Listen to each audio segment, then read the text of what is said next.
Please be seated. My notes here. Well, good afternoon. If you hear a little noise in the background, it's because I'm supposed to be getting on a helicopter to head to North Carolina, which I'm going to be doing right after this. And the Vice President and I, though, want to lay out what we just settled, at least for the moment, with our friends, the bipartisan group of senators.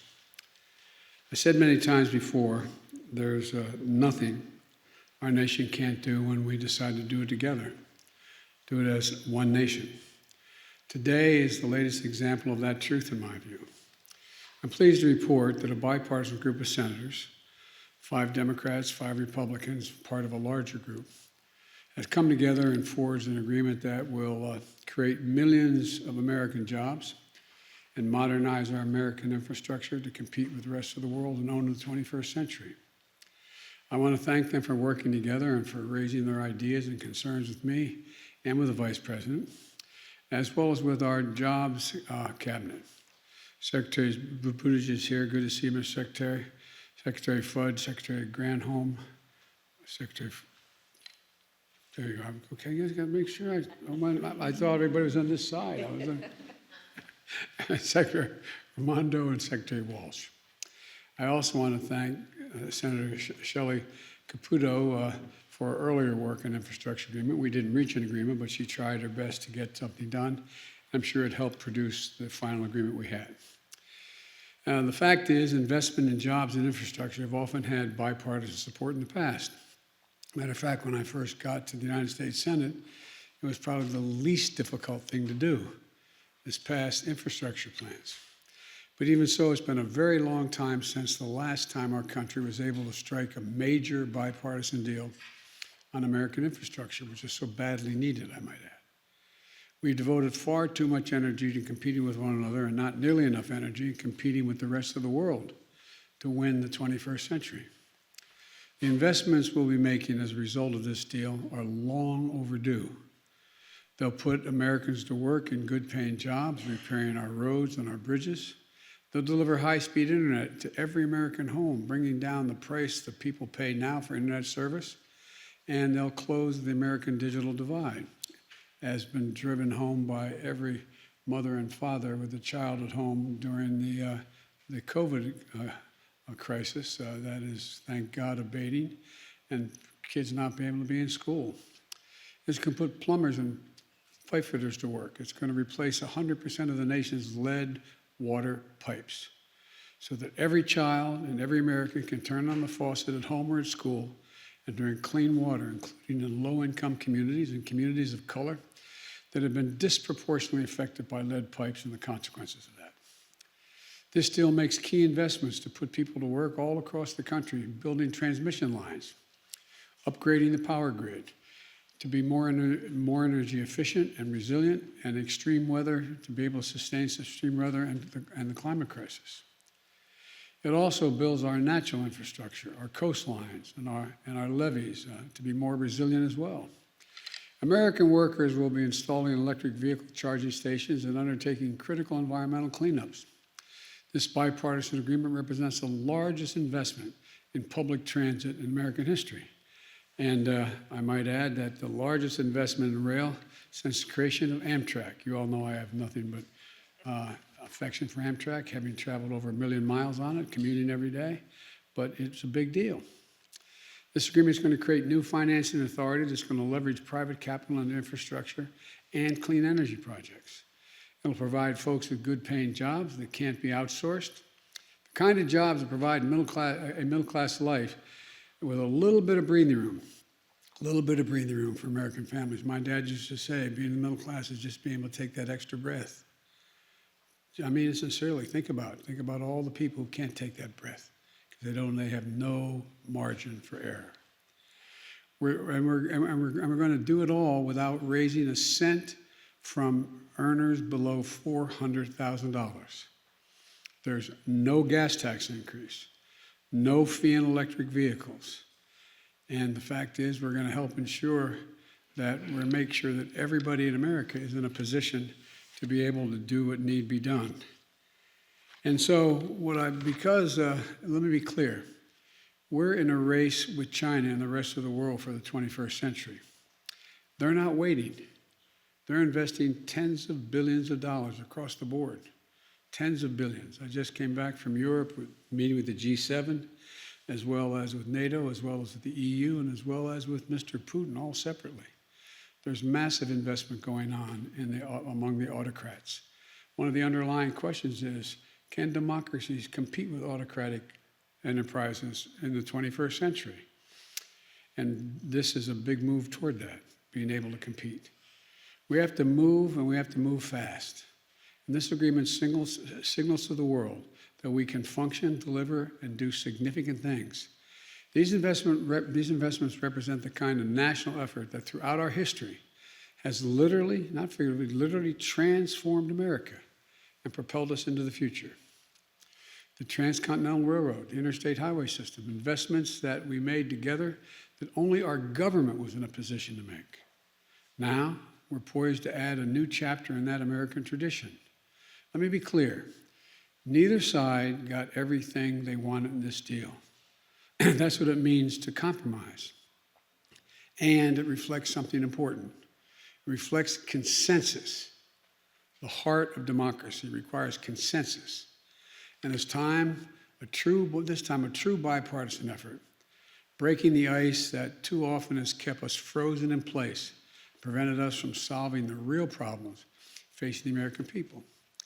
This deal means millions of good-paying jobs and fewer burdens felt at the kitchen table and across the country in safer and healthier communities. But it also signals to ourselves and to the world that American democracy can deliver. And because of that, it represents an important step forward for our country. I want to be clear about something else. Today is a huge day for one half of my economic agenda, the American Jobs Plan. It delivers clean transportation, clear water and clean water, universal broadband, clean power infrastructure, and environmental resilience. In these areas, invest 2/3 of the resources that I proposed in my American Jobs Plan, 2/3 of what I call for in those areas. But I'm getting to work with Congress right away on the other half of my economic agenda as well, the American Family Plan, to finish the job on child care, education, the caring economy, clean energy and tax cuts for American families, and much more. For me, investment in our physical and human infrastructure are inextricably intertwined. Both make us better off and stronger. The case for these investments is clear. Economists, left, right, and center, independent Wall Street forecasters, they all say that these kinds of public investments mean more jobs, more workers participating in the labor force, higher productivity, and higher growth for our economy over the long run. Both need to get done. I'm going to work closely with Speaker Pelosi and Leader Schumer to make sure that both move through the legislative process promptly and in tandem. Let me emphasize that. And in tandem. We need physical infrastructure, but we also need the human infrastructure as well. They were part of my overall plan. What we agreed on today is what we could agree on, the physical infrastructure. There was no agreement on the rest. We're going to have to do that through the budget process. And we need a fair tax system to pay for it all. I'm not going to rest until both get to my desk. And lastly, I know there are some of my party who discouraged me from seeking an agreement with our Republican colleagues, who said that we should go bigger and go alone. To them, I say this: I've already shown in my young presidency that I'm prepared to do whatever needs to get done to move the country forward. That's what I did with the American Rescue Plan, which is $1.9 trillion. Let me say this: when we can find common ground, though, working across party lines, that is what I will seek to do. The reason why is because the broader support a proposal has in Congress, the stronger its prospects for passage. Working together when we can allows us to make bipartisan process whenever possible without foreclosing the right and the necessity of moving forward on a majority basis when we are at deep odds with one another, so-called reconciliation process. And for the deal being announced today, there's plenty of work ahead to bring this home. It's going to require hard work and collaboration. The committee chairs and the ranking members are going to play a major part. There are going to be disagreements to resolve and more compromise to be forged along the way. But this group of senators and all the American people can be proud today because we've reaffirmed once again we are the United States of America. There's not a single thing beyond our capacity that we aren't able to do when we do it together. I know a lot of you in the press particularly doubt that unity is possible, that anything bipartisan is possible. It's hard, but it's necessary, and it can get done. So I want to thank you all, and God bless you. And now I'll take a few questions before the helicopter leaves without me from the press. Mr. President, what assurances do you have at this point that you have sufficient Democratic support both in the Senate and the House to move both on this bipartisan deal and on the reconciliation package? You always ask me those things. Nobody knows for certain. It's your job, but you know it's not a reasonable question. And the reason I say that, I'm being critical. The idea of my telling you now that I know what every senator, how they're going to vote, is just not, I don't know that. I do know that among the roughly 20 bipartisan groups of senators and senators that I met with, well, only 10 were here today, but that group, that we had an agreement. For example, I talk about, well, why would Biden compromise? Well, when's the last time, if you had asked me whether or not I'd be able to get passenger rail service for $66 billion worth, largest investment ever since Amtrak came about. I asked for 90, you got $66 billion. Talk about public transit, $49 billion for public transit. When I raised that before, some of you looked at me like, where have you been, Biden? You've been spending too much in China or something. I haven't been to China. Electric buses, $7.5 billion. I asked for 15. I couldn't get all of it, but we compromised. Electric infrastructure, that is charging stations along the roads. I asked for 15, I got 7.5. These are significant down payments on things that we finally got after the skillful negotiation on the part of my cabinet and my team led by Mr. Ricchetti. And so when you ask me, what guarantee do I have that I have all the votes I need? I don't have any guarantee. But what I do have is a pretty good read over the years of how the Congress and the Senate works.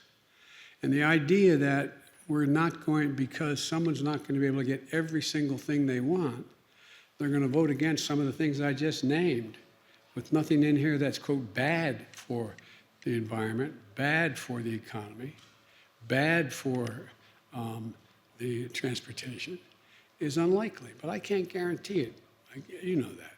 Yes. Mr. President, talk a little more about your interactions with Republicans specifically. You said earlier, they've given me their word. Where I come from, that's good enough for me. To skeptics in your own party, what is it about the conversations you've had recently with Republicans that gives you so much hope? And secondly, you had said earlier you might have more to say about the situation down in South Beach, in Miami. Just curious. I'm going to stick to, I will at the end answer your South Beach question, but let me, so we have some coherence here. Number one, I work with a lot of these people who are in the room. I know them. Everybody knows, and you guys know, when certain senators tell you something, they mean it, and others you discount. Where I come from, in my years in the Senate, the single greatest currency you have is your word, keeping your word. Mitt Romney's never broken his word to me. You know, the senator from Alaska and the senator from New Hampshire, they've never broken their word. I'm from Maine, they've never broken their word from their friends. And so the people I was with today are people that I trust.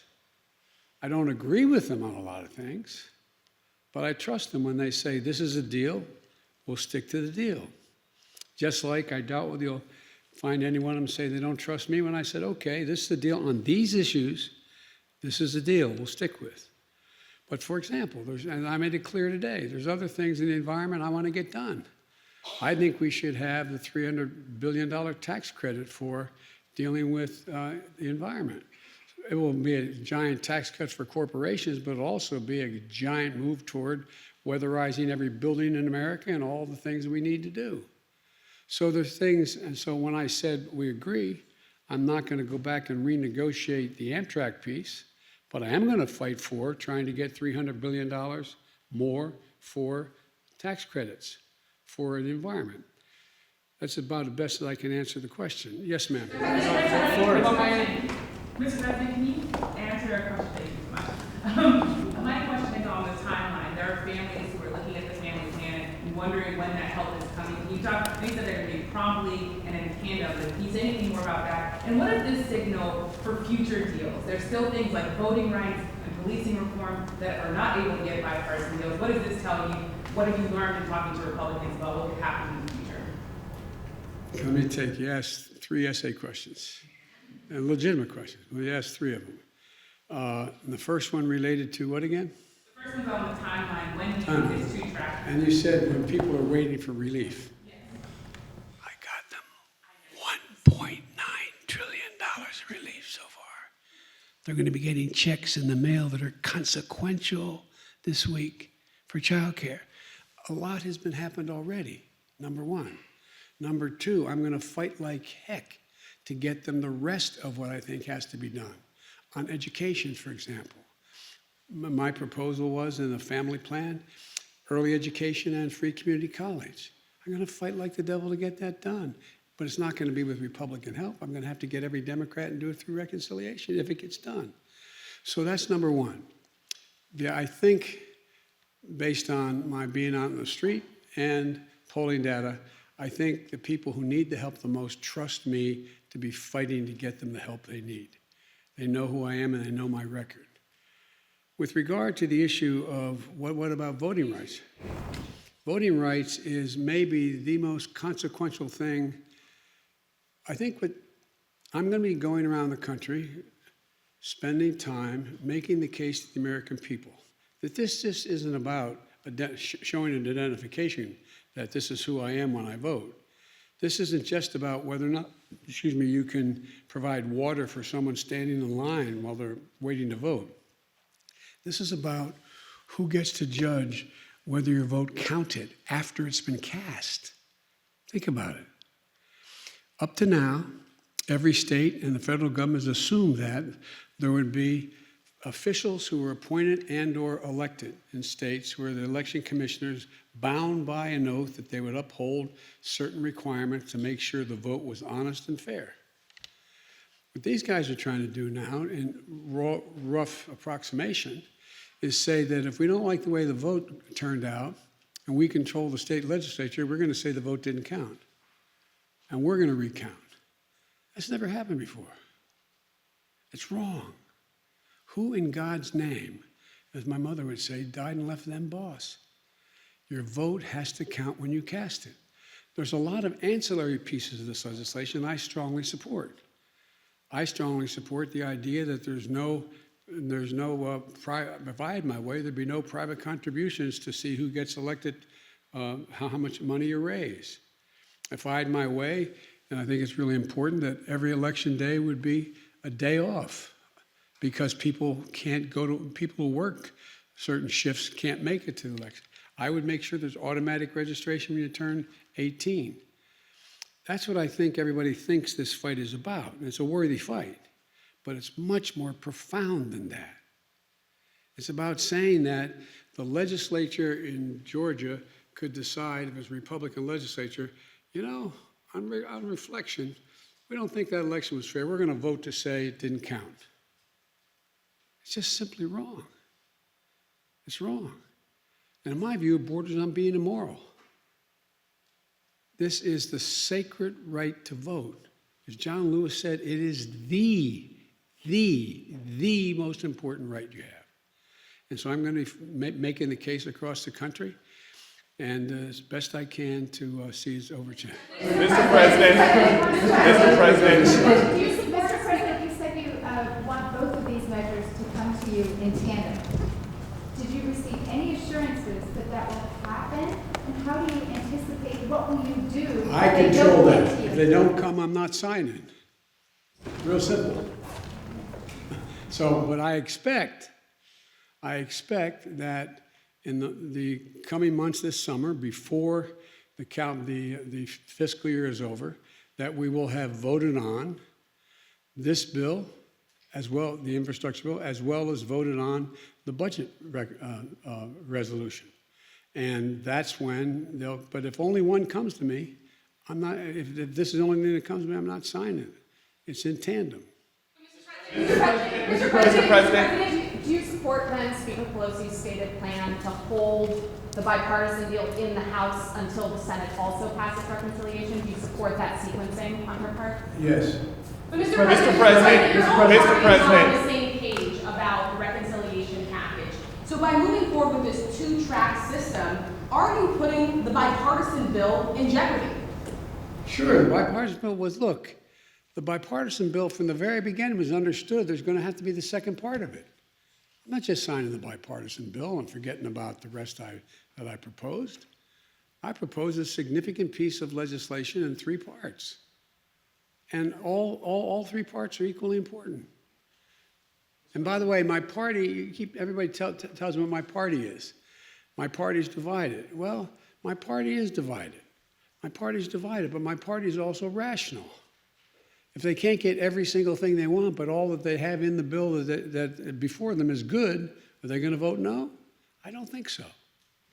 Yes. President, are you, 48 hours ago, it seemed like this deal was kind of in a rough place or didn't necessarily have a path forward. What clinched it? What changed the dynamic that you saw? And also, would you be willing to include a debt ceiling increase in either of the 2 vehicles you're talking about? There's probably going to have to be debt ceiling. Whether it's included in either of these bills is not relevant. It depends on what the leadership in the House and Senate thinks how they should proceed, number one. Number two, you notice I didn't have that bleak view you all had. You said 48 hours ago it didn't look good. It looked good to me 48 hours ago. Looked good to our team 48 hours ago. 72 hours ago it looked good too. Wasn't there yet. But you guys know me too well. And I'm going to drive you crazy the next 4 years because I'm going to tell you the truth as I see it. I know the Senate and the House better than most of you know it. I've bet my whole life that's what I've done.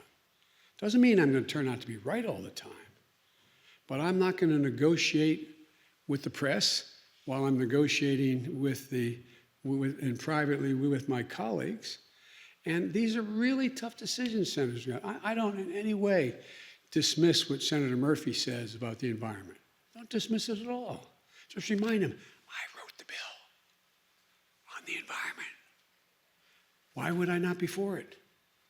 The question is, how much can we get done? And the bottom line is, when all is said and done, does what you agree to preclude forever you getting the things you really want? Well, I'm not for that. I'm not going to vote for one of those deals. Secondly, do you get all of what you wanted and you come back and fight another day? I've been president about 150 days. I think we've done fairly well so far. Not because of me, but because the way the system works. So it's not, I mean, I know that doesn't answer any of your questions about, can you tell me when, how are you going to do it? I just feel that the best way to get a senator or a congressperson who supports the essence of what's already there, but says I don't have enough of what's there, of other things, the best way to get that message across is go to the constituents and say, here's what's on the table. Do you think your senator, your congressman should vote for that? So you campaign. The campaign doesn't stop. The partisan piece stops in terms of I'm against Charlie Smith or Harriet Wilson. But that doesn't stop.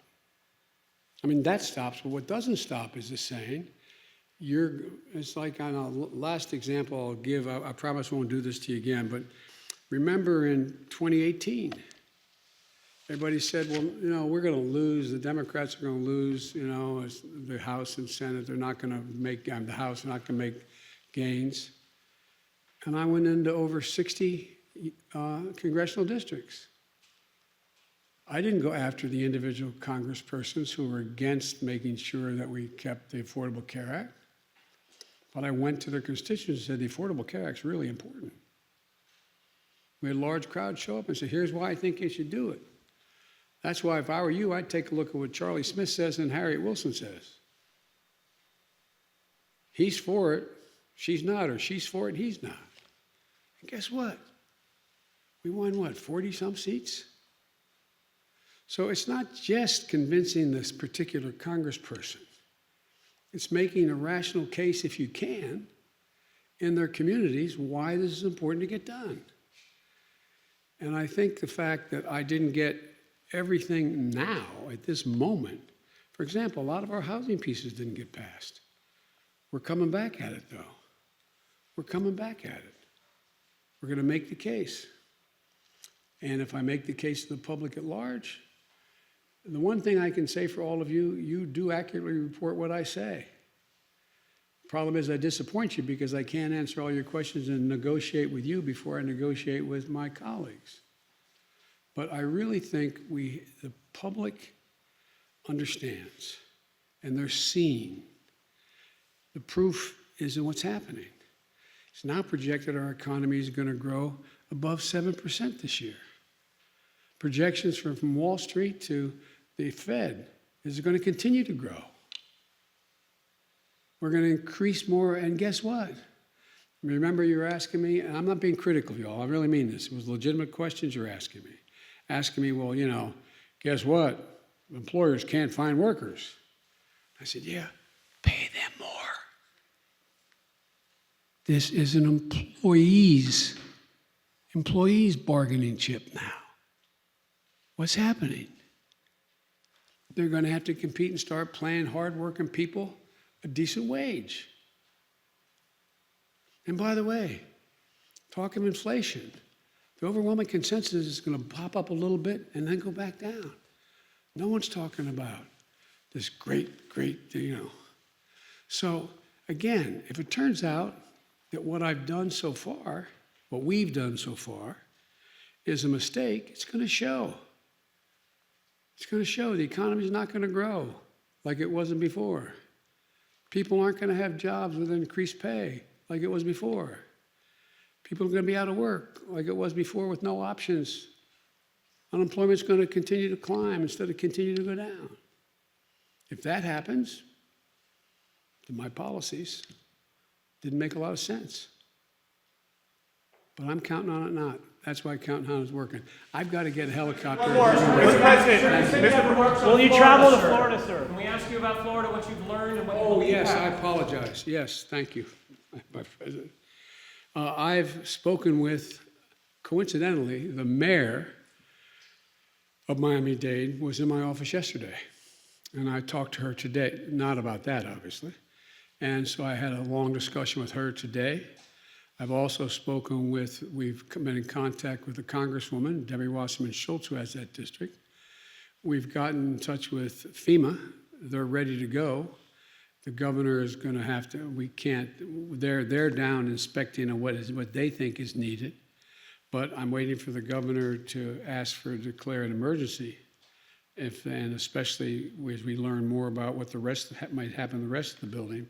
So we are on top of it. We are ready to move from the federal resources immediately, if in fact we're asked for it. But we can't go in and do it now, but the FEMA is down there, taking a look at what's needed, and including from everything from if the rest of those buildings have to be evacuated as well, finding housing for those people, making sure they have the capacity to both have a place to shelter and food to eat, et cetera. So that's underway now, and my chief of staff has been deeply involved in this from the very beginning. We got the cabinet involved in it now in terms of dealing with FEMA. We're working on it, and I made it clear. I say to the people of Florida, whatever help you want that the federal government can provide, we're waiting just ask us, we'll be there. We'll be there. So thank you so much. I appreciate it. One quick question. What are you hoping the vice president can do with the board tomorrow? She's done a great job so far, and the reason why it's important that she goes down, she's now set up the criteria, as we've spoken with President Mexico, with Guatemala, with the region, to know what we're doing. Thank you very much. Do you know anything on these reports about moving Afghan nationals to other countries who helped during the war? We're going to come, we've already begun the process. Those who help us are not going to be left behind. Do you know what country they're going to move to first? I don't know that. I'll be meeting with the Ghana tomorrow. The head of things come to my office. That will be a discussion, but we're welcome here, just like anyone else who risks their lives to help us. And Mr. Thank you, sir. President, any more